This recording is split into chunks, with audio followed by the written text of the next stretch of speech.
Airport and Patricia Wong. Since the airport in Kai Tak was relocated to Lap Kor, there have been lots of opinions regarding the use of this precious land.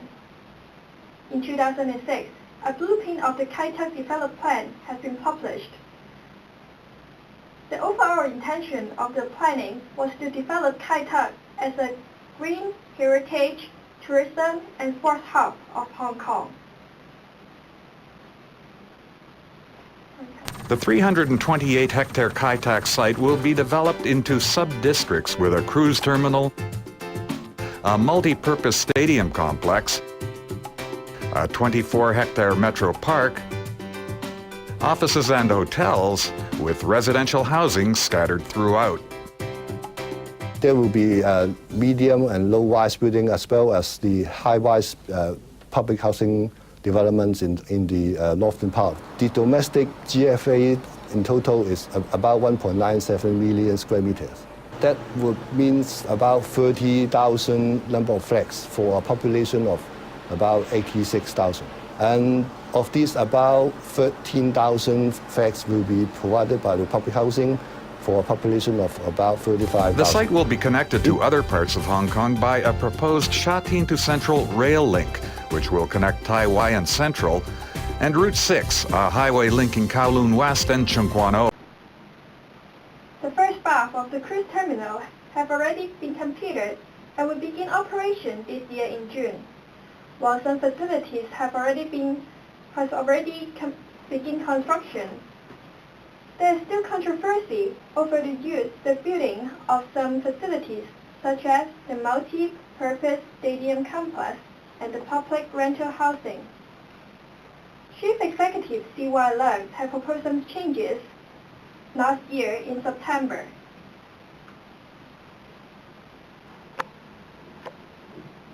Thank you to the press conference of the Kai Tak redevelopment project. In response to the demands from the general public, the Kai Tak development project is planning to be redesigned to meet the imminent housing needs. Currently, we are reviewing the original planned residential density for the site of the former airport to see the possibilities of adding more residential units. Several alternatives have been raised to replace the original plan. One of them is to relocate the sports stadium to a site near Sunny Bay MTR station on Lantau Island. In this way, we can make good use of the available land in Kai Tak to provide more residential land areas. We believe we can allow 30,000 more people to live there through this alternative. Everyone knows the housing problem is very serious right now in the urban area. The property price keeps on increasing. Many working class can't afford to secure a space to live, let alone our younger generations. These proposals aim to solve the housing problem, easing the ever-increasing property price.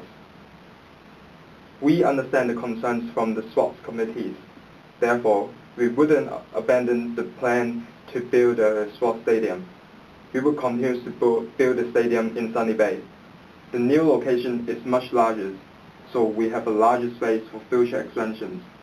We hope this can gain the support from the general public and also the sports committees. Thank you. Of course, the Kai Tak plan should be kept. Regarding this, I have a long list to say.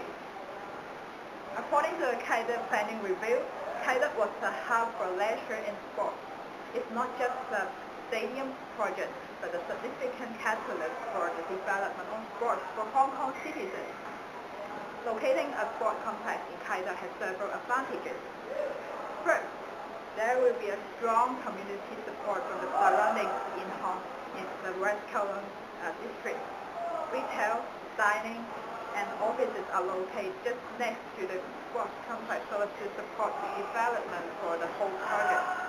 If the stadiums are located too remote, then the whole thing will be a dead city if no one will go there very often.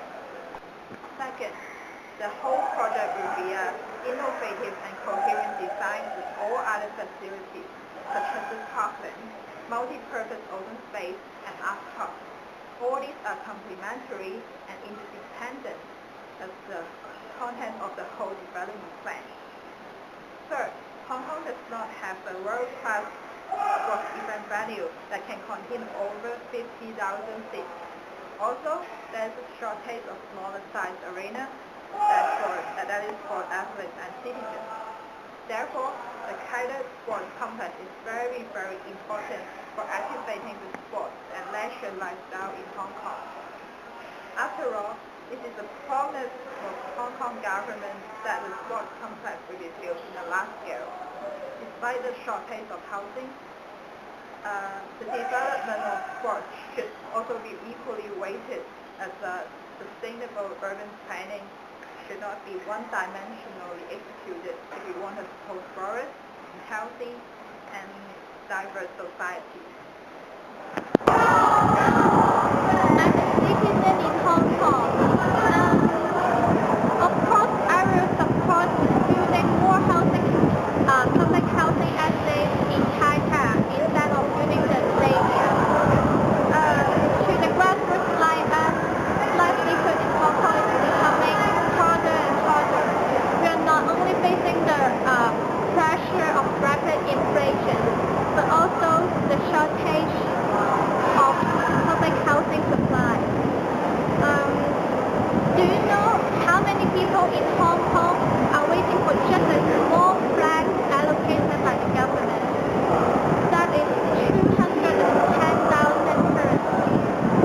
In the Kai Tak development plan, the land covers 320 hectares, but residential land use only counts to 11%, which is very, very low. Some middle class might concern that building public housing near their houses might affect the price of their property. But do you know actually there are large groups of people are living in extremely poor environments, like the subdivided units with high rent.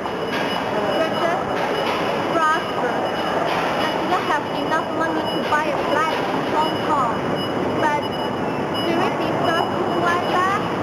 We also make contributions to Hong Kong actually. So I think the government should use this land more wisely in order to satisfy the greatest needs of the citizens in Hong Kong. As the demand for public housing climbs higher and higher in Hong Kong, some people think that using such a large piece of valuable land in the city center to build a sports city is kind of a waste. So some people suggest moving the sports city to rural area like Sunny Bay. However, the voices from the sportsmen are also very strong. They insist having their sports city located in Kai Tak area. Taking this into consideration, actually we can keep both the residential area and the sports city in Kai Tak area. We can achieve this by expanding the plot ratio in that area from originally around 3 to 5 times to 5 to 6 times.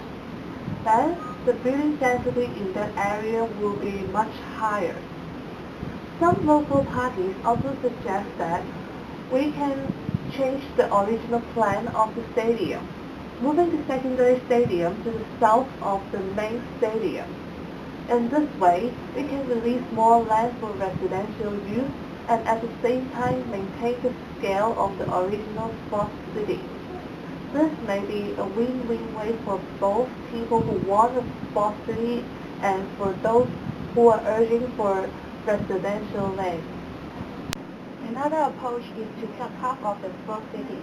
After conducting extensive planning study and engineering investigation, it is estimated that the cut down of the sports city by half to around 10 hectares, together with the change in population can increase the housing supply by around 15,000.